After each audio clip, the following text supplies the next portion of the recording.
Kurang. Bilat siya. Anong purpose Jazz? Ba't nilagyan ng fiber? Para ano eh? Ha?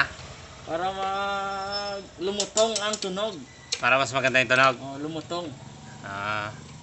So yan o, nilagyan niya ng fiber. Fiber mat. Ito, fiber mat. Mga yung fiber na isa kasi sigaw ang tunog eh. Mahina sa kwan. Yung loob nito, nilagyan ng fiber mat. Yan. So ikakabit na. Hindi ko naabutan yung paglagay.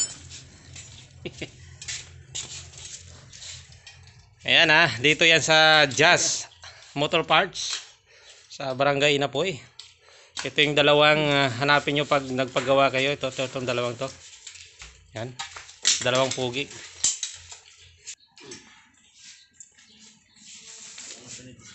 This is Rider 150 black stick. Yan, mga mekaniko ng Jazz Auto Parts, motor parts pala yan sa Inapoy. Naman yung gawa suabe. Gusto hindi niya. Dulo.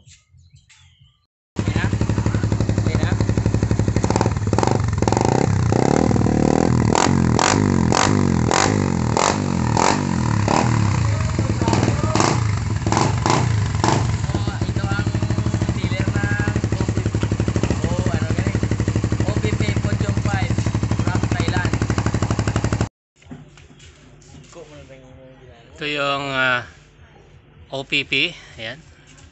OPP podium pipe from Thailand dyan So dito lang yan sa Jazz Motor Parts, Barangay Inapoy, yan Kita nyo naman yung tunog, di ba? Lumalagatik. Lumalagatik. Ito yung hanapin nyo pagka pagka nagpagawa kayo ng tambutso. Si Jazz Fernando. Ito yung shop ayan. Malapit lang sa Barangay Hall ng Inapoy yan. Pag gusto niyo mag-order ng tambutso, kontakin niyo siya. Yan. Hindi kayo punta kayo dito sa Inapoy. Ito yung shop. Ito yung mas astig.